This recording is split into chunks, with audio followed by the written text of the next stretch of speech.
Hi hello ಎಲ್ರಿಗೂ ನಮಸ್ಕಾರ, welcome back to my channel. ನೀವು ನೋಡ್ತಿದ್ದೀರಾ ಹರ್ಷಿತಾ ಬಿಡೇಶ್ ವ್ಲಾಗ್. ಸೊ ಇವತ್ತಿನ ವ್ಲಾಗ್ ಒಂದು ಡೈಲಿ ವ್ಲಾಗ್ ಅಥವಾ ರ್ಯಾಂಡಮ್ ವ್ಲಾಗ್ ಆಗಿರುತ್ತೆ. ದೆನ್ ಇವತ್ತು ನಾವು ಅಜ್ಜಿ ಮನೆಯಿಂದ ವಾಪಸ್ ನಮ್ಮ ಮನೆಗೆ ಹೊರಡ್ತಾ ಇದ್ದೀವಿ. ಸೊ ಹೇಗಿರುತ್ತೆ ಏನು ಎತ್ತ ಅಂತ ತೋರಿಸ್ತೀನಿ. ಆ್ಯಂಡ್ ಸೇಮ್ ಬರ್ತಾ ಎಷ್ಟು ಲಗೇಜ್ ಇತ್ತೋ ಅಷ್ಟೇ ಲಗೇಜ್ ಈಗಲೂ ಇದೆ. ಸೊ ನೋ ಡಿಫ್ರೆನ್ಸ್ ಅಂತ ಹೇಳ್ಬೋದು. ಆ್ಯಂಡ್ ಎಲ್ಲ ರೆಡಿ ಆಗಿದ್ದೀವಿ. ಪಾಪು ಮಲಗಿದ್ದಾಳೆ, ಅವಳು ಎದ್ದ ಮೇಲೆ ಹೊರಡಬೇಕು. ಆ್ಯಂಡ್ ಈ ಸತಿ ಅಜ್ಜಿನೂ ಕರ್ಕೊಂಡು ಹೋಗ್ತಾಯಿದ್ದೀವಿ. ಆ್ಯಕ್ಚುಲಿ ಅಜ್ಜಿ ಇರಬೇಕಾಗಿತ್ತು ಒಂದು 20th ಬಟ್ ಅವ್ರನ್ನೂ ಕರ್ಕೊಂಡು ಹೋಗ್ತಿದ್ವಿ. ಅವ್ರಿಗೆ ಹುಷಾರಿಲ್ಲ, ಸೊ ಅದಕ್ಕೆ ನಮ್ಮ ಜೊತೆನೇ ಕರ್ಕೊಂಡು ಹೋಗ್ತಿದ್ವಿ. ಆ್ಯಂಡ್ ಇನ್ನೊಬ್ರು ಕೇಳಿದರು, ಈ ಮನೆಯಲ್ಲಿ ಅಜ್ಜಿ ಒಬ್ಬರೇನಾ ಇರೋದು ಅಂತ. ಹೌದು, ಈ ಮನೇಲಿ ಅಜ್ಜಿ ಒಬ್ಬರೇ ಇರೋದು. ನಮ್ಮ ಮನೆಗೆ ಬನ್ನಿ ಅಂತ ಕರಿತೀವಿ, ಬಟ್ ಅವ್ರು ಯಾರ ಮನೆಗೂ ಹೋಗೋದಿಲ್ಲ. ಅವ್ರ ಮನೇಲೇ ಅವ್ರು ಇರಬೇಕು ಅಂತ ಯಾವಾಗಲೂ ಒಬ್ಬರೇ ಇರ್ತಾರೆ, ಇಲ್ಲೇ ಇರ್ತಾರೆ.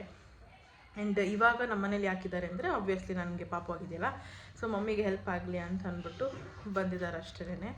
ಸೊ ಆನ್ಸರ್ ಸಿಕ್ತು ಅಂತ ಅಂದ್ಕೊಂಡಿದ್ದೀನಿ. ಆ್ಯಕ್ಚುಲಿ ಅವ್ರು ಲಾಸ್ಟ್ ವ್ಲಾಗಲ್ಲೇ ಕೇಳಿದ್ದು, ಬಟ್ ಲಾಸ್ಟ್ ವ್ಲಾಗಲ್ಲಿ ನಾನು ಮರ್ತೋಗ್ಬಿಟ್ಟೆ ಅದರ ಆನ್ಸರ್ ಮಾಡೋದು. ಸೊ ಅದಕ್ಕೆ ಈ ವ್ಲಾಗಲ್ಲಿ ಫಸ್ಟೇ ಹೇಳ್ತಾ ಇದ್ದೀನಿ, ಅಜ್ಜಿ ಒಬ್ಬರೇ ಇರೋದು ಈ ಮನೆಯಲ್ಲಿ. ಆ್ಯಂಡ್ ಕಂಟಿನ್ಯೂ ಮಾಡ್ತೀನಿ ಹಾಗೇನೆ ವ್ಲಾಗ್ನ. ಆ್ಯಂಡ್ ತುಂಬ ಜನ ತುಂಬ ಕ್ವೆಶನ್ಸ್ ಕೇಳ್ತಾನೆ ಇದ್ದೀರಾ, ಪಾಪುಗೆ ಏನು ತಿನ್ನಿಸ್ತಾ ಇದ್ದೀರಾ, ಈಗ ಪ್ರೆಸೆಂಟ್ ಎಷ್ಟು ವೇಟ್ ಇದ್ದೀರಾ, ಏನು ಎತ್ತ ಅಂತೆಲ್ಲ ಕೇಳ್ತಿದ್ದೀರಾ. ಸೊ ಅದಕ್ಕೆಲ್ಲ ಆನ್ಸರ್ ಮಾಡ್ತೀನಿ. ಆ್ಯಂಡ್ ಲಾಸ್ಟ್ ವ್ಲಾಗಲ್ಲಿ ನಾನು ಹಾಕಿದ್ದೆ ಸಾರಿ ಪ್ರೈಸ್ ಎಷ್ಟಿರ್ಬೋದು ಏನು ಎತ್ತ ಅಂತ. ಆಲ್ಮೋಸ್ಟ್ ತುಂಬ ಜನ ಕರೆಕ್ಟಾಗಿ ಆನ್ಸರ್ ಮಾಡಿದ್ದೀರಾ, ಅಂದರೆ ಡಿಸ್ಕೌಂಟ್ ಪ್ರೈಸ್ ಎಷ್ಟಿರ್ಬೋದು ಅಂತ. ಬಟ್ ಆ್ಯಕ್ಚುಯಲ್ ಪ್ರೈಸ್ ಯಾರೂ ಗೆಸ್ ಮಾಡೋಕ್ಕೆ ಸಾಧ್ಯನೇ ಆಗಲಿಲ್ಲ. ಸೊ ಅದ್ರ ಬಗ್ಗೆ ನಾನು ಹೇಳ್ತೀನಿ. ನಾನು ಸಾರಿ ಅಂದರೆ ಬಟ್ಟೆ ಹೊಲಿಯೋದು ಅಂದರೆ ಬ್ಲೌಸ್ ಹೊಲಿಯೋದಕ್ಕೆ ಕೊಡಬೇಕಲ್ಲ, ಸೊ ಆ ಟೈಮಲ್ಲಿ ನಾನು ನಿಮ್ಮೆಲ್ಲರಿಗೂ ಹೇಳ್ತೀನಿ ಎಷ್ಟಾಯಿತು ಏನು ಎತ್ತ. ಆ್ಯಂಡ್ ಕಂಪ್ಲೀಟ್ ಸ್ಯಾರಿ ತೋರಿಸ್ತೀನಿ. ಆ್ಯಂಡ್ ಮೊನ್ನೆ ಹೋಗ್ಬಿಟ್ಟು ನಾನು ನಂದು ಇನ್ನೊಂದು ಮೈಸೂರು ಕ್ರೇಪ್ ಸಿಲ್ಕ್ ಸ್ಯಾರಿನ ಸ್ಟಿಚಿಂಗಿಗೆ ಕೊಟ್ಬಿಟ್ಟು ಬಂದೆ. ಬಟ್ ಅದ್ರದ್ದು ವೀಡಿಯೋ ಮಾಡ್ಕೊಳ್ಳೋದಕ್ಕಾಗಲಿಲ್ಲ. ನಾನು ಮಮ್ಮಿ ಇಬ್ಬರೇ ಹೋಗಿದ್ದಿದ್ದು, ಪಾಪುನ ಎತ್ಕೊಂಡು ಹೋಗ್ಬಿಟ್ಟಿದ್ವಿ. ಅಲ್ಲಿ ಯಾರೂ ವೀಡಿಯೋ ಮಾಡೋಕ್ಕಾಗಲಿಲ್ಲ, ಸೊ ಅದಕ್ಕೆ ಅದನ್ನು ವೀಡಿಯೋ ಮಾಡ್ಕೊಂಡಿಲ್ಲ. ಅದು ಸಾರಿ ವಾಪಸ್ ಬಂದಮೇಲೆ ನಾನು ವೀಡಿಯೋ ಮಾಡ್ತೀನಿ. ಆ್ಯಕ್ಚುಲಿ ಇವತ್ತು ಕೊಡಬೇಕಾಗಿತ್ತು, ಬಟ್ ನಿನ್ನೆ ಸ್ವಲ್ಪ ಏನದು ಬನಶಂಕರಿ ತೇರಿದ್ದರಿಂದ ಅಂಕಲ್ ತುಂಬ ಬ್ಯುಸಿ ಇದ್ದರು. ಆ್ಯಂಡ್ ನಾವು ಕೂಡ ಅಲ್ಲಿ ಇಲ್ಲಿ ಓಡಾಡ್ಕೊಂಡಿದ್ವಿ. ಸೊ ಅದಕ್ಕೆ ಅವ್ರಿಗೂ ಸ್ಟಿಚ್ ಮಾಡೋದಕ್ಕಾಗಲಿಲ್ಲ. ಸೊ ಅವರು ನಾಳಿದ್ದು ಕೊಡ್ತೀನಿ ಅಂತ ಹೇಳಿದ್ದಾರೆ. ನಾವು ಇವತ್ತು ಹೆಂಗೂ ಹೊರಡ್ತೀವಿ, ನೆಕ್ಸ್ಟ್ ಬಂದಾಗ ಈಸ್ಕೊಳ್ಬೇಕು ಅಷ್ಟೇ. ಸೊ ಅದು ಬಂದಮೇಲೆ ನಿಮಗೆ ತೋರಿಸ್ತೀನಿ ಆ ಸ್ಯಾರಿನ. ವಿನೋ ತೂಗು ಹೋಗು ಹೋಗಂದ್ರೆ ನಡ್ಕೊಂಡು ಹೋಗ್ತಾಳೆ, ನಿಧಾನಕ್ಕೆ ಓಡ್ಬೇಕು ತಾನೆ. ಅವಳು ಯಾರೇ ಇವಳು, ತೂಗು ನೀನು, ಮಾತಾಡಬೇಡ. ಅಯ್ಯೋ, ನಾನೇ ತೂಗಬೇಕು, ನಾನೇ ಮಗಿಸ್ಬೇಕು. ಯಾರು ತೂಗೋದು ಇಲ್ಲ, ಯಾರು ಮಗಿಸೋದು ಇಲ್ಲ.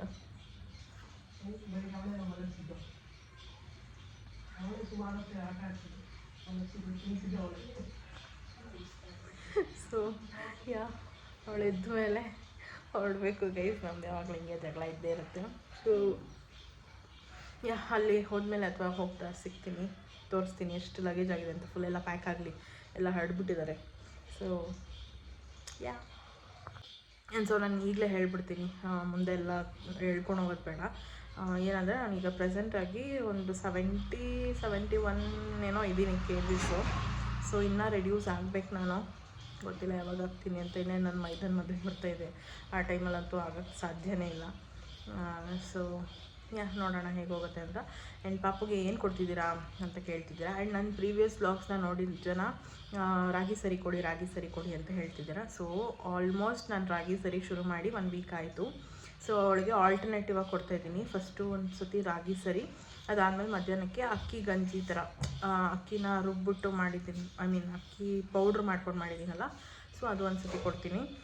ಅದು ಬಿಟ್ಟರೆ ಫ್ರೂಟ್ಸು ಯಾವುದಿರುತ್ತೋ ಅದು, ಸಪೋಟ ಆಗಿರ್ಬೋದು, ಬನಾನಾ ಆಗಿರ್ಬೋದು, ಆರೆಂಜ್ ಆಗಿರ್ಬೋದು, ಈ ಥರದ್ದು ಸ್ವಲ್ಪ ಅವಳಿಗೆ ತಿನ್ನಿಸ್ತೀನಿ. ಆ್ಯಂಡ್ ಆ್ಯಪಲ್ ಕೂಡ ಅಷ್ಟೇ, ಸ್ವಲ್ಪ, ತುಂಬ ಜಾಸ್ತಿ ಏನಲ್ಲ, ಸ್ವಲ್ಪನೇ. ಆ್ಯಂಡ್ ನಾನು ತುಂಬ ಏನು ಅವಳು ತಿನ್ನೋದ್ರ ಬಗ್ಗೆ ಕಾನ್ಸಂಟ್ರೇಟ್ ಮಾಡೋದಿಲ್ಲ. ಅವಳಿಗೆ ಎಷ್ಟಾಗುತ್ತೋ ಅಷ್ಟು ತಿಂತಾಳೆ. ಒಂದೊಂದು ಸತಿ ಚೆನ್ನಾಗಿ ಫುಲ್ ತಿಂತಾಳೆ, ಒಂದೊಂದು ಸತಿ 1-2-3 ಸ್ಪೂನ್ ಅಷ್ಟೇ ತಿಂತಾಳೆ. ಸೊ ಈ ಥರ ಎಲ್ಲ ಇದೆ. ಸೊ ನಾನೇನು ಜಾಸ್ತಿ ತಲೆ ಕೆಡ್ಸ್ಕೊಳಕ್ಕೆ ಹೋಗಲ್ಲ. ಈಗ ಸದ್ಯಕ್ಕೆ ಪ್ರೆಸೆಂಟ್ ಅವಳಿಗೆ ಅದು ಏನದು ಬ್ರೆಸ್ಟ್ ಮಿಲ್ಕೇ ಜಾಸ್ತಿ ಕೊಡಬೇಕಾಗಿರೋದು. ಸೊ ಅದ್ರ ಬಗ್ಗೆ ನಾನು ಕಾನ್ಸಂಟ್ರೇಟ್ ಮಾಡ್ತೀನಿ. ತಿನ್ನೋದ್ರ ಬಗ್ಗೆ ಇಟ್ಸ್ ಓಕೆ, ಅವಳು ಎಷ್ಟನ್ನ ತಿನ್ನಲಿ, ಅವಳಿಗೆ ಎಷ್ಟಾಗುತ್ತೋ ಅಷ್ಟು ತಿನ್ನಲಿ. ಮುಂದಕ್ಕೆ ಹೋಗ್ತಾ ಹೋಗ್ತಾ ಅವಳಿಗೆ ಅಡಾಪ್ಟ್ ಆಗುತ್ತೆ, ಅವಳೇ ತಿನ್ನಬೇಕು ಅಂತ ಹೇಳ್ತಾಳೆ. ಆ್ಯಂಡ್ ಇಲ್ಲಿ ಐಚರ್ ತರದೇ ಇರೋದ್ರಿಂದ ನಾವೇ ಎತ್ಕೊಂಡು ತಿನ್ನಿಸ್ತಾ ಇದ್ದೀವಿ.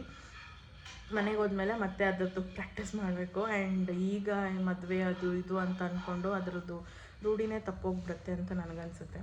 ಸೊ ನೋಡೋಣ ಹೇಗೆ ಹೋಗುತ್ತೆ ಅಂತ. ಸೊ ಇದಾಯಿತು. ಮತ್ತು ಇನ್ನೇನೋ ಕೇಳಿದ್ದೀರಪ್ಪ, ನಾನು ನೋಡಿಬಿಟ್ಟು ಇದೇ ವ್ಲಾಗಲ್ಲೇ ಎಲ್ಲನೂ ಆನ್ಸರ್ ಮಾಡ್ತೀನಿ ಗೈಸ್, ನೋಡ್ತಾ ಇರಿ ಕಂಟಿನ್ಯೂ ಆಗಿ.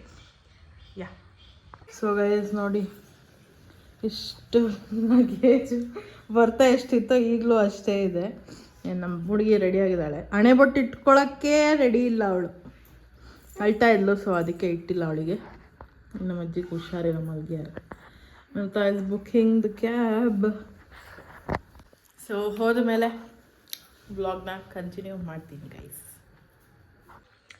ಸೊ ಗೈಸ್ ಅಜ್ಜಿ ಮನೆಯಿಂದ ಬಂದು ಯಾಕೆ 2 days ಆಯಿತು, ಬಟ್ ವಿಡಿಯೋ ಆಯಿತು, ಬಟ್ ವಿಡಿಯೋ ಮಾಡೋಕ್ಕೆ ಆಗಲಿಲ್ಲ. ಯಾಕಂದರೆ ನಾನು ಹೇಳಿದೆಲ್ಲ ಅಜ್ಜಿಗೆ ಹುಷಾರಿಲ್ಲ ಅಂತ ಅಂದ್ಬಿಟ್ಟು ಅವ್ರನ್ನ ಹಾಸ್ಪಿಟ್ಲಿಗೆ ಕರ್ಕೊಂಡು ಹೋಗಿ ಬರಬೇಕಾಗಿತ್ತು. ಆ್ಯಂಡ್ ದೆನ್ ನಾನು ಮಗು ಇಬ್ಬರೇ ಇದ್ವಿ ಮನೆಯಲ್ಲಿ. ಅದಾದಮೇಲೆ ವಿನುತಾ ಬಂದಳು. ಸೊ ಫುಲ್ ಡೇ ಫುಲ್ ಬ್ಯುಸಿಯಾಗೇ ಇದ್ವಿ ನಾವು. ಸೊ ಅದಕ್ಕೆ ಏನೂ ವಿಡಿಯೋ ಮಾಡ್ಕೊಳ್ಳೋದಕ್ಕಾಗಲಿಲ್ಲ.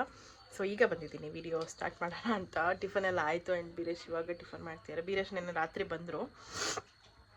ಸೊ ಇವಾಗ ಟಿಫನ್ ಮಾಡ್ತಿದ್ದಾರೆ. ಸೊ ನಿಮ್ಗಳ ಹತ್ರ ಒಂದು ವಿಷಯ ಶೇರ್ ಮಾಡ್ಕೊಳ್ಬೇಕಾಗಿತ್ತು.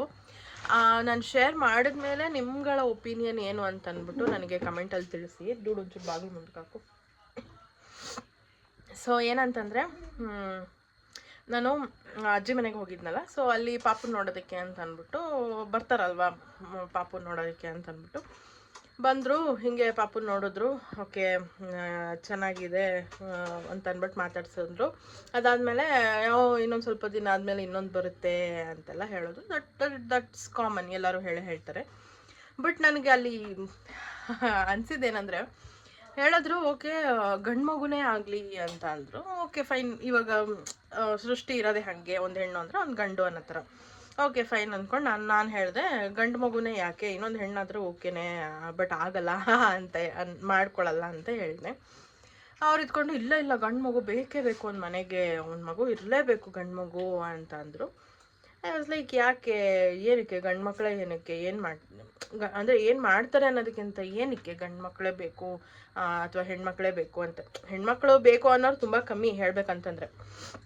ನಾನಂದೆ ಏನಕ್ಕೆ ಗಂಡು ಮಕ್ಕಳೇ ಅಂತ ಅಂದ್ಬಿಟ್ಟು ಅವರು ಒಂದು ಮಾತು ಹೇಳಿದ್ರು. ನನಗೆ ಎಷ್ಟು ಹಿಟ್ಟಾಯ್ತಂದರೆ, ನನಗೆ ಲಿಟ್ರಲಿ ಇವತ್ತುವರೆಗೂ ಅದನ್ನು ಮನಸ್ಸಿಂದ ತೆಗಿಯೋಕ್ಕೆ ಆಗ್ತಾಯಿಲ್ಲ. ಅಷ್ಟು ಒಂದು ಕೆಟ್ಟ ರೀತಿಯಲ್ಲಿ ಯೋಚನೆ ಮಾಡಿದ್ರು. ಹೆಂಗೆ ಅಂತಂದರೆ, ಹೆಣ್ಮಕ್ಳೇನು ಇವ್ರುಗಳೇನು ಮಾಡಿಸ್ಕೊಂಡು ಕಂಡೋರ್ ಮನೆಗೆ ಹೋಗ್ತಾರೆ ಅಂತ ಅಂದರು. ಐ ವಾಸ್ ಲೈಕ್ ವಾಟ್, ಏನು ಮಾತಾಡ್ತಾ ಇದ್ದೀರಾ ನೀವು? ನನಗೆ ನಿಜ ಎಷ್ಟು ಬೇಜಾರಾಗೋಯ್ತಂದರೆ, ನಾನಂದೆ ಅಲ್ಲ ಏನು ಗಂಡು ಮಕ್ಳು ಏನು ಮಾಡಿಬಿಡ್ತಾರಾ ಬಾರಿ, ಏನು ಮಾಡಿಬಿಡ್ತಾರೆ ಅಂತ ಅಂದ್ಬಿಟ್ಟು ಈ ಥರ ಏನೋ ಮಾತಾಡಿದೆ. ನಾನಿಲ್ಲಿ ಡಿಸ್ಕ್ಲೇಮರ್ ಕೊಡ್ತೀನಿ, ಎಲ್ಲ ಗಂಡು ಮಕ್ಳ ಬಗ್ಗೆನೂ ನಾನು ಮಾತಾಡ್ತಿಲ್ಲ ಅಥವಾ ಗಂಡು ಮಕ್ಳು ವಿರೋಧಿಯಾಗಿ ನಾನು ಮಾತಾಡ್ತಿಲ್ಲ. ಇನ್ಫ್ಯಾಕ್ಟ್ ನನಗೂ ಕೂಡ ಬಾಯ್ ಬೇಬಿ ಅಂದ್ರೂ ಇಷ್ಟ ಇತ್ತು, ಬಟ್ ಜಾಸ್ತಿ ಗರ್ಲ್ ಬೇಬಿ ಅಂದ್ರೇ ಇಷ್ಟ ಇತ್ತು. ಅವ್ರು ಹೆಂಗೆ ಅಂದರು ಅಂತಂದರೆ, ಇವ್ರು ಮಾಡಿಸ್ಕೊಂಡು ಕಂಡೋರ್ ಮನೆಗೆ ಹೋಗ್ತಾರೆ ಅಂತಂದರು. ಅಲ್ಲ, ಕಂಡವ್ರ ಮನೆ ಮಕ್ಕಳನ್ನ ತೊಗೊಂಬಂದು ನಿಮ್ಮನೆ ಸೊಸೆದಿರು ಮಾಡ್ಕೊತೀರಾ, ನಿಮ್ಮನೆ ದೀಪ ಹಚ್ಚೋದಕ್ಕೆ ಕರ್ಕೊಂಬರ್ತೀರಾ. ಅದೇ ಯಾಕೆ ನಿಮ್ಮನೇಲಿ ಒಂದು ಹೆಣ್ಮಗು ಆಯಿತು ಅಂತಂದರೆ ಯಾಕೆ ಈ ಥರ ಮಾತಾಡ್ತೀರಾ ಅಂತ ನನಗನ್ನಿಸ್ತು.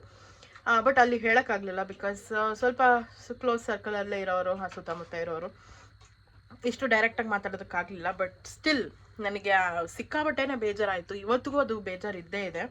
ಹೆಂಗೆ ಅಂತಂದರೆ, ಇವಾಗ ಬೇರೆಯವ್ರ ಮನೆಯಲ್ಲಿ ಅವರು ಅಪ್ಪ ಅಮ್ಮ ಸಾಕಿರ್ತಾರೆ ಹೆಣ್ಮಕ್ಳನ್ನ, ಅವರು ಸಾಕಿ ಇವ್ರ ಮನೆಗೆ ಕಳಿಸ್ಕೊಡ್ತಾರೆ. ಅವ್ರು ಮಾತ್ರ ಎಲ್ಲ ಮಾಡಿಸ್ಕೊಂಡು ಇವ್ರ ಮನೆಗೆ ಬಂದು ಇವ್ರ ಮನೆ ದೀಪ ಹಚ್ಕೊಂಡು ಇವ್ರ ಮನೆ ಬೆಳ್ಕೊಂಡು ಇವ್ರ ಮನೆ ಏನದು ಇವರ ವಂಶನ ಬೆಳಗೋದಕ್ಕೆ ಹೆಣ್ಮಕ್ಳು ಬೇಕು. ಅದೇ ಇವ್ರ ಮನೆಯಿಂದ ಬೇರೆಯವ್ರ ಮನೆಗೆ ಹೋಗಿ ಅವ್ರ ವಂಶ ಬೆಳಗೋದಕ್ಕೆ ಹೆಣ್ಮಕ್ಳು ಬೇಡ.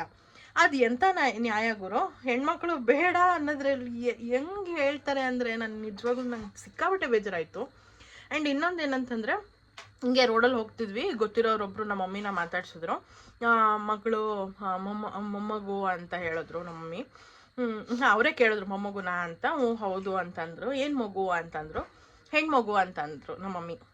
ಅದಕ್ಕೆ ಅವರು ಹೋಗ್ಲಿ ಬಿಡಿ ಯಾವುದೋ ಒಂದು ಅಂದರೆ ಏನು ಅರ್ಥ, ಅದೇನು ಬೊಂಬೆನಾ, ಯಾವುದೋ ಒಂದು ತೊಗೊಂಡು ಬಂದ್ವಿ ಅಂತ ಹೇಳೋದಕ್ಕೆ. ಈ ಸೃಷ್ಟಿನಲ್ಲಿ ಇರೋದೇ 2 ಜೀವಗಳು, ಒಂದು ಹೆಣ್ಣು ಒಂದು ಗಂಡು ಅರ್ಥ ಆಯ್ತಾ? ಅದು ಎರಡರಲ್ಲಿ ಒಂದೇ ಆಗ್ಬೇಕಾಗಿರೋದು.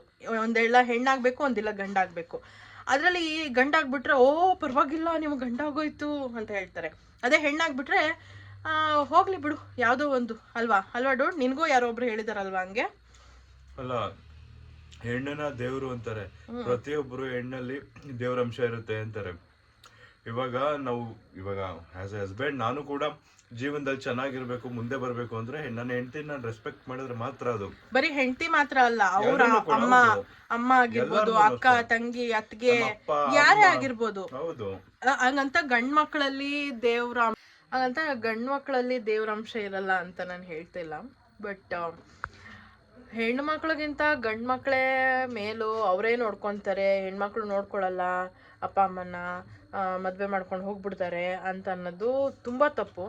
ಮೊದಲು ಹಂಗಿತ್ತನೋ ನನಗೆ ಗೊತ್ತಿಲ್ಲ. ಯಾಕಂದರೆ ಇದೆಲ್ಲ ಮಾಡಿರೋದೇ ನೀವುಗಳು ರೂಲ್ಸ್ನ, ಆಯಿತಾ? ಏನದು ಹೆಣ್ಮಕ್ಳು ಮದುವೆ ಆಗಿದ ತಕ್ಷಣ ಗಂಡನ ಮನೆಗೆ ಹೋಗ್ಬಿಡ್ಬೇಕು, ಅವರು ಅತ್ತೆ ಮಾವನ್ನೇ ನೋಡ್ಕೊಬೇಕು, ಅಪ್ಪ ಅಮ್ಮನ ನೋಡ್ಕೊಬಾರ್ದು ಅಂತೆಲ್ಲ ರೂಲ್ಸ್ ಮಾಡಿರೋದೇ ಈ ಜಗತ್ತು, ಅರ್ಥ ಆಯ್ತಾ? ಈ ಜನಗಳು. ಬಟ್ ಇವಾಗ ಅದನ್ನೇ ಉಲ್ಟಾ ಮಾಡೋಕ್ಕೆ ಟ್ರೈ ಮಾಡ್ತಿದ್ದಾರೆ. ಆ್ಯಂಡ್ ಇವಾಗ ಒಂದು ಲಾಜಿಕ್ ತಿಳ್ಕೊಳ್ಳಿ. ಈಗ ಬೇರೆಯವ್ರ ಮನೇಲಿ ಹೆಣ್ಮಕ್ಳು ಹುಟ್ಟಿ ಅವ್ರು ಎಲ್ಲ ಮಾಡಿ ನಿಮ್ಮ ಮನೆಗೆ ಕಳಿಸ್ಕೊಡ್ತಾರೆ, ಆಯಿತಾ? ನಿಮ್ಮ ಮಗನಿಗೋ ಅಥವಾ ಮಗನಿಗೆ ಮದುವೆ ಮಾಡಿ ಕಳಿಸ್ಕೊಡ್ತಾರೆ. ಅವ್ರು ನಿಮ್ಮನ್ನ ತಾನೇ ನೋಡ್ಕೊತಾರೆ. ಅವರಲ್ಲಿ ಎಲ್ಲ ಮಾಡಿಸ್ಕೊಂಡು ಬಂದು ನಿಮ್ಮನ್ನು ನೋಡ್ಕೊಳ್ಳೋ ಅಂಥ ಕರ್ಮ ಅವ್ರಿಗೇನೋ? ಅದನ್ನು ಫಸ್ಟ್ ಯೋಚನೆ ಮಾಡಿ. ಅದು ಬಿಟ್ಟು ಏನದು ಇವ್ರು ಮಾಡಿಸ್ಕೊಂಡ್ಬಿಡ್ತಾರೆ, ಕಂಡವ್ರ ಮನೆಗೆ ಹೋಗ್ತಾರೆ ಅಂತಂದರೆ ಏನು ಅರ್ಥ? ಅದು ಕಂಡವ್ರ ಮನೆಯಿಂದ ತಾನೇ ನೀವು ಹೆಣ್ತಾರದು, ಅಲ್ವಾ? ಸೊ ಈ ಥರ ಎಲ್ಲ ಮಾತಾಡಬೇಕಾದ್ರೆ ಸ್ವಲ್ಪ ಯೋಚನೆ ಮಾಡಿ ಮಾತಾಡ್ಬೇಕು ನಾವು. ಆ್ಯಂಡ್ ಇನ್ನೊಂದು ಆಶ್ಚರ್ಯ ಆಗೋವಂಥ ವಿಷಯ ಏನಂತಂದರೆ, ಇದೆಲ್ಲ ಮಾತಾಡಿರೋದು ಒಂದು ಹೆಣ್ಣಾಗಿದ್ಕೊಂಡು ಈ ಥರ ಹೆಣ್ಣು ಬೇಡ ಗಂಡು ಮಕ್ಕಳೇ ಬೇಕು ಅಂತ ಹೇಳೋದು ಎಷ್ಟು ಸರಿ ಎಷ್ಟು ತಪ್ಪು ನನಗೆ ಗೊತ್ತಿಲ್ಲ. ನಾನು ಗಂಡು ಮಕ್ಕಳು ಬೇಡ ಅಂತ ಹೇಳಲ್ಲ, ಆದರೆ ಹೆಣ್ಮಕ್ಳು ಎಲ್ಲ ಮಾಡಿಸ್ಕೊಂಡು ಹೋಗ್ಬಿಡ್ತಾರೆ, ಅವ್ರ ಅಪ್ಪ ಅಮ್ಮ ನೋಡ್ಕೊಳ್ಳಲ್ಲ ಅನ್ನೋದು ತುಂಬ ತುಂಬ ತುಂಬ ತಪ್ಪು, ಅರ್ಥ ಆಯ್ತಾ? ಈಗಿನ ಕಾಲದಲ್ಲಿ ಯಾರೂ ಆ ಥರ ಇಲ್ಲ. ಆ್ಯಂಡ್ ನೀವುಗಳು ಫಸ್ಟ್ ಅರ್ಥ ಮಾಡ್ಕೊಳ್ಳಿ. ಫಸ್ಟು ನಿಮ್ಮನೆ ಬಂದಿರೋ ಸೊಸೆನ ಅವ್ರ ಅಪ್ಪ ಅಮ್ಮನ ನೋಡ್ಕೊಳ್ಳೋದಕ್ಕೆ ಬಿಡಿ, ನೋಡ್ತೀನಿ ಅವಾಗ ನಿಮ್ಮ ಒಂದು ಏನಂತಾರೆ ಅದು ನಿಮ್ಮ ಬುದ್ಧಿ ಗೊತ್ತಾಗತ್ತೆ. ಅದರಲ್ಲಿ ನಿಮ್ಮ ಮನೆ ಕರ್ಕೊಂಬರ್ತೀರಲ್ಲ ಸೊಸೆನ, ನೋಡಮ್ಮ ನಿಮ್ಮ ಅಪ್ಪ ಅಮ್ಮ ನಿನಗೆ ಅಷ್ಟು ವರ್ಷದಿಂದ ನಿನಗೆಲ್ಲ ಮಾಡಿ ಕಳಿಸಿದಾರೆ ಇಲ್ಲಿಗೆ, ನೀನು ನಮ್ಮನ್ನು ನೋಡ್ಕೊಳ್ಳೋದೇನು ಬೇಡ, ಫಸ್ಟು ನಿಮ್ಮ ಅಪ್ಪ ಅಮ್ಮನ ನೋಡ್ಕೊ ಅಂತ ಕಳಿಸಿ ಅವ್ರನ್ನ. ಅದಾದಮೇಲೆ ನೀವು ಈ ಮಾತು ಹೇಳಿ, ಅವಾಗ ನಾನು ಒಪ್ಕೊತೀನಿ, ಅರ್ಥ ಆಯ್ತಾ? ಸೊ ಸುಮ್ಮನೆ ಏನೇನೋ ಬಂದು ಮಾತಾಡ್ಬಿಡೋದಲ್ಲ. ಆ್ಯಂಡ್ ಬೀರೇಶ್ಗೂ ಒಬ್ರು ಹಾಗೆ ಬೀರೇಶನು ಹೆಣ್ಮಗು ಅಂತ ಹೇಳಿದಾಗ ಅಯ್ಯೋ ಯಾವುದೋ ಒಂದು ಬಿಡು, ಏನಾಗಲ್ಲ ಅಲ್ವಾ ಡೂಡ್? ಯಾವುದೋ ಒಂದು ಅಂದರೆ ಏನರ್ಥ? ಈಗಿನ ಕಾಲದಲ್ಲಿ ಮಕ್ಕಳು ಆಗೋದೇ ಕಷ್ಟ ಆಗ್ತಾ ಇದೆ, ಗೊತ್ತಾ? ಈ ಒಂದು ಏನದು ಎನ್ವಿರಾನ್ಮೆಂಟಲ್ಲಿ ಮತ್ತು ಈ ಒಂದು ಫುಡ್ಡು ಡಯಟು ಎಲ್ಲದರಿಂದ ಮಕ್ಕಳಾಗೋದೇ ಕಷ್ಟ ಆಗ್ತಿದೆ. ಅಂಥದ್ರಲ್ಲಿ ಹೆಣ್ಣೇ ಬೇಕು ಗಂಡೇ ಬೇಕು ಅಂತ ಕೇಳೋದು ತುಂಬಾ ತಪ್ಪು. ಯಾವುದೋ ಒಂದು ಅಂತಂದರೆ ಏನರ್ಥ? ಅದೇ ಗಂಡು ಮಗು ಆಗಿಬಿಟ್ರೆ, ನಾನು ನೋಡಿದ್ದೀನಿ ನಮ್ಮೂರಲ್ಲಿ ಗಂಡು ಮಗು ಆಗಿರೋದಕ್ಕೇ ಇಡೀ ಏನದು ಊರಿಗೆ ಪಾರ್ಟಿ ಕೊಟ್ಟಿರೋದು ನಾನು ನೋಡಿದ್ದೀನಿ. ಆದರೆ ನಮ್ಮನೇಲಿ ಹೆಂಗೆ ಅಂತಂದರೆ, ನಮ್ಮ ಮಾವಂಗೆ ಹೆಣ್ಮಗುನೇ ಬೇಕಾಗಿತ್ತು. ಇನ್ಫ್ಯಾಕ್ಟ್ ಅವ್ರು ಹರಕೆ ಎಲ್ಲ ಓದ್ಕೊಂಡಿದ್ರು ಹೆಣ್ಮಗುನೇ ಬೇಕು ಅಂತ ಅಂದ್ಬಿಟ್ಟು. ನೋಡಿ, ಆ ಥರದ್ರಲ್ಲೂ ಈ ಥರ ಜನ ಇರ್ತಾರೆ. ಹಾಗಂತ ನನ್ನ ಗಂಡ್ಮಕ್ಳ ಬಗ್ಗೆ ಏನೂ ಮಾತಾಡೋದಕ್ಕೆ ಹೋಗಲ್ಲ. ಬಿಕಾಸ್ ನಾವು ಹೇಗೆ ಮಕ್ಕಳನ್ನ ಟ್ರೈನ್ ಮಾಡ್ತೀವಿ ಅಥವಾ ಹೇಳ್ಕೊಡೋದಕ್ಕಿಂತ ಮಕ್ಕಳು ನಮ್ಮನ್ನು ನೋಡಿ ಕಲಿತವೆ, ಅರ್ಥ ಆಯ್ತಾ? ಸೊ ಅದು ಯಾರೇ ಆಗಿರಲಿ, ಗಂಡು ಮಕ್ಕಳೇ ಆಗಿರಲಿ ಹೆಣ್ಮಕ್ಳೇ ಆಗಿರಲಿ, ನಾನು ಹೆಣ್ಮಕ್ಳೇ ಎಲ್ಲ ಬೆಸ್ಟು ಅಂತಲೂ ಹೇಳೋದಿಲ್ಲ. ಅದರಲ್ಲೂ ಸ್ವಲ್ಪ ಇರ್ತಾರೆ ಜನ ಕೇರ್ ಮಾಡದಿರೋರು ಅಥವಾ ಸೆಲ್ಫಿಶ್ ಆಗಿರೋರು ಇರ್ತಾರೆ, ಇಲ್ಲ ಅಂತಲ್ಲ. ಬಟ್ ಗಂಡ್ಮಕ್ಳು ಕೂಡ ಈ ಒಂದು ಜನ್ರೇಷನಲ್ಲಿ ನಾನು ನೋಡ್ತಾ ಇದ್ದೀನಿ, ತುಂಬ ಚೆನ್ನಾಗಿ ಬ್ಯಾಲೆನ್ಸ್ ಮಾಡ್ಕೊಂಡು ಹೋಗ್ತಿದ್ದಾರೆ. ಮನೆ ಆಗಿರ್ಬೋದು ಅಥವಾ ಹೆಂಡತಿ ಆಗಿರ್ಬೋದು, ಮಕ್ಕಳು ಅಥವಾ ಅವ್ರ ಅತ್ತೆ ಮಾವ, ಆ ಥರ ಎಲ್ಲ ತುಂಬ ಚೆನ್ನಾಗಿ ಬ್ಯಾಲೆನ್ಸ್ ಮಾಡ್ಕೊಂಡು ಹೋಗ್ತಿದ್ದಾರೆ, ನಾನು ನೋಡಿದ್ದೀನಿ. ಸೊ ನಾನು ಇದ್ರ ಬಗ್ಗೆ ಜಡ್ಜ್ ಮಾಡೋಕ್ಕೆ ಹೋಗಲ್ಲ. ಬಟ್ ಅವ್ರು ಆ ಥರ ಅಂದಿದ್ದು ನಂಗೆ ತುಂಬಾ ಬೇಜಾರಾಯಿತು. ಹೆಣ್ಮಕ್ಳೆಲ್ಲ ಮಾಡಿಸ್ಕೊಂಡು ಬೇರೆಯವ್ರ ಮನೆಗೆ ಹೋಗ್ತಾರೆ ಅನ್ನೋದು ತುಂಬ ತಪ್ಪು ಆ ಮಾತು. ಯಾಕಂದರೆ ನಿಮ್ಮ ಮನೆಗೂ ಒಬ್ಬರು ಹೆಣ್ಣು ಬರ್ತಾರೆ ಅಲ್ವಾ? ಬೇರೆಯವ್ರ ಮನೆ ಬೆಳಗೋದಕ್ಕೆ ಈ ಮನೆ ದೀಪನ ನಿಮ್ಮ ಮನೆ ಕಳಿಸ್ಕೊಡ್ತಾರೆ. ಅದನ್ನ ಯಾಕೆ ನೀವು ಅರ್ಥ ಮಾಡ್ಕೊಳ್ಳೋದಿಲ್ಲ? ಅವಾಗ ಮಾತ್ರ ಹೆಣ್ಮಕ್ಳು ಬೇಡ ನಿಮಗೆ. ನಿಮ್ಮ ಮನೇಲಿ ದೀಪ ಬೆಳಗಿ ಬೇರೆಯವ್ರ ಮನೆಗೆ ಹೋಗಿ ಅದು ಇನ್ನೂ ಜಾಸ್ತಿ ನಂದಾ ದೀಪ ಥರ ಬೆಳಗ್ತಾರಲ್ಲ, ಅಂಥ ಹೆಣ್ಮಕ್ಳು ಬೇಡ ನಿಮಗೆ. It's okay. ಬಟ್ ಬೇರೆಯವ್ರ ಮನೆಯಿಂದ ಹೆಣ್ಮಕ್ಳಾದ್ರೆ ಓಕೆ ನೋಡೋಣ, ನಿಮ್ಮ ಮಗನಿಗೆ ಗಂಡು ಮಗುನ ಮದುವೆ ಮಾಡ್ಕೊಳ್ಳಿ, ನೋಡ್ತೀನಿ. ಆಗಲ್ಲ ಅಲ್ವಾ? ಹೆಣ್ಮಗುನೇ ಬೇಕು, ಮದುವೆ ಮಾಡ್ಕೊಳ್ಳೋಕ್ಕೆ ಹೆಣ್ಮಗು ಬೇಕು, ಮಗುನ ಹೇರೋಕ್ಕೆ ಹೆಣ್ಮಗು ಬೇಕು, ಎಲ್ಲದಕ್ಕೂ ಹೆಣ್ಮಗು ಬೇಕು. ಆದರೆ ನೀವು ಮಾತ್ರ ಹೇರೋದಕ್ಕೆ ಹೆಣ್ಮಗು ಬೇಡ. ವಾವ್, ಎಂಥ ಜನ. ಎಲ್ಲರೂ ಈ ಥರ ಇರ್ತಾರೆ ಅಂತ ನಾನು ಹೇಳೋದಿಲ್ಲ, ಬಟ್ ಕೆಲವೊಬ್ರು ಇನ್ನೂ ಇದ್ದಾರೆ ಅಂತ ಅಂದ್ಬಿಟ್ಟು ಈ ವಿಡಿಯೋನಲ್ಲಿ ಹೇಳ್ತಾ ಇದ್ದೀನಿ. ಆ ಮೈಂಡ್ಸೆಟ್ನ ಚೇಂಜ್ ಮಾಡ್ಕೊಳ್ಳಿ ಪ್ಲೀಸ್, ಅರ್ಥ ಆಯ್ತಾ? ಈಗಿನ ಕಾಲದಲ್ಲಿ ಹೆಣ್ಮಕ್ಳು ಯಾರಿಗೇನು ಕಮ್ಮಿ ಇಲ್ಲ, ಎಲ್ಲನೂ ಮಾಡ್ತಿದ್ದಾರೆ. ಅಪ್ಪ ಅಮ್ಮನೂ ನೋಡ್ಕೊತಾರೆ, ಅತ್ತೆ ಮಾವನೂ ನೋಡ್ಕೊತಾರೆ, ಅವ್ರ ಒಂದು ಸಂಸಾರನೂ ನೋಡ್ಕೊಂಡು ಹೋಗ್ತಾ ಇದ್ದಾರೆ. ಸೊ ಆ ಮಾತು ವಾಪಸ್ ತಗೊಳ್ಳಿ. ಬೈ ಚಾನ್ಸ್ ನಿಮಗೆ ಈ ವಿಡಿಯೋ ಸಿಕ್ಕಿ ಗೊತ್ತಾಯಿತು ಅಂತಂದರೆ ಅರ್ಥ ಮಾಡ್ಕೊಳ್ಳಿ, ಆಯಿತಾ? ಆ್ಯಂಡ್ ನಿಮ್ಮ ಸುತ್ತಮುತ್ತ ಯಾರಾದರೂ ಇದ್ದರೆ ಅವ್ರಿಗೂ ಕೂಡ ತಿಳಿಸಿ ಹೇಳಿ. ಈ ಥರ ಹೇಳೋರು ನಾನು ತುಂಬ ಜನ ನೋಡಿದ್ದೀನಿ, ಕೇಳಿದ್ದೀನಿ. ಆ್ಯಂಡ್ ನಾನು ಈ ಮಾತು ಯಾಕೆ ಹೇಳ್ತಿದ್ದೀನಿ, ನನಗೆ ಹೆಣ್ಮಗು ಹೋಗ್ಬಿಟ್ಟಿದೆ ಅಂತ ನಾನು ಅವ್ರ ಪರವಾಗಿ ಮಾತಾಡ್ತಾ ಇಲ್ಲ. ನನಗೆ ಮುಂಚೆಯಿಂದನೂ ಇದ್ರ ಬಗ್ಗೆ ತುಂಬಾ ಏನದು ಬೆಂಕಿ ಕುದೀತಾ ಇತ್ತು. ಬಟ್ ಇವಾಗ ಇನ್ನೂ ಜಾಸ್ತಿ ಆಗಿದೆ. ಬಿಕಾಸ್ ನನ್ನ ಮಗಳ ಬಗ್ಗೆ ಮಾತಾಡ್ತಾರೆ, ಇವ್ರೇನು ಮಾಡಿಸ್ಕೊಂಡು ಕಂಡವ್ರ ಮನೆಗೆ ಹೋಗ್ತಾರೆ, ಈ ಥರ ಇತ್ತು ಅವರ ಮಾತು. ನಾನು ಪದೇ ಪದೇ ಯಾಕೆ ಹೇಳ್ತಿದ್ದೀನಿ ಅಂದರೆ ಅಷ್ಟು ಉರಿತಾ ಇದೆ ನನಗೆ. ಅವತ್ತೇ ಹೇಳಬೇಕಾಗಿತ್ತು, ಬಟ್ ಅವತ್ತಾಗಲಿಲ್ಲ ಹೇಳೋದಕ್ಕೆ. ಸೊ ಇವಾಗ ಹೇಳ್ತಿದ್ದೀನಿ. ಸೊ ಇದ್ರ ಬಗ್ಗೆ ನಿಮ್ಗಳ ಒಪಿನಿಯನ್ ಏನು ಅಂತ ಅಂದ್ಬಿಟ್ಟು ನನಗೆ ಕಮೆಂಟ್ ಮಾಡಿ ಗೈಸ್. ಬಿಕಾಸ್ ನನಗೆ ಗೊತ್ತು ತುಂಬ ಜನ ನನ್ನ ವೀಡಿಯೋಸ್ನ ಹೆಣ್ಮಕ್ಳೇ ನೋಡ್ತೀರಾ. ಸೊ ನಿಮಗೂ ಗೊತ್ತಾಗಿರುತ್ತೆ. ಆ್ಯಂಡ್ ನಿಮ್ಗಳಿಗೂ ಕೂಡ ಎಷ್ಟೋ ಜನ ಹೆಣ್ಮಕ್ಳಾಗಿದ್ದಾವೆ. ಸೊ ಅವ್ರಿಗೆಲ್ಲ ಹಿಟ್ಟಾಗುತ್ತೆ ಅಂತ ನಾನು ಅಂದ್ಕೊಂಡಿದ್ದೀನಿ. ಸೊ ಈ ಒಂದು ಟಾಪಿಕ್ ಬಗ್ಗೆ ನಿಮ್ಮ ಅಭಿಪ್ರಾಯ ಏನು ಅಂತ ಹೇಳಿ. ಆ್ಯಂಡ್ ನಾನು ಮಾತಾಡಿದ್ರಲ್ಲಿ ಯಾವುದೋ ತಪ್ಪಿತ್ತು ಅಂತಂದರೆ I am really sorry. But ನನ್ನ ಪ್ರಕಾರ ನಾನು ಯಾವುದೂ ತಪ್ಪು ಮಾತಾಡಿಲ್ಲ. ಸೊ ಯಾ, ಇದಿಷ್ಟು ಹೇಳಬೇಕಾಗಿತ್ತು. ಸೊ ಮತ್ತೆ ನೆಕ್ಸ್ಟ್ ವೀಡಿಯೋನಲ್ಲಿ ಸಿಗ್ತೀನಿ. ಐ ಹೋಪ್ ನಿಮ್ಮೆಲ್ಲರಿಗೂ ಈ ವಿಡಿಯೋ ಇಷ್ಟ ಆಗಿದೆ ಅಂತ. ಇಷ್ಟ ಆಗಿದೆ ಲೈಕ್ ಮಾಡಿ, ಶೇರ್ ಮಾಡಿ, ಕಮೆಂಟ್ ಮಾಡಿ, ಆ್ಯಂಡ್ ಸಬ್ಸ್ಕ್ರೈಬ್ ಮಾಡ್ಕೊಳ್ಳಿ. ಬೆಲ್ಲೈಕನ್ನ ಕ್ಲಿಕ್ ಮಾಡಿ, ಸೊ ದಟ್ ನನ್ನೆಲ್ಲ ವಿಡಿಯೋಸ್ ನಿಮಗೆ ಫಸ್ಟ್ ಬರುತ್ತೆ ಅಂತ ಹೇಳ್ತಾ thank you so much for watching. Bye.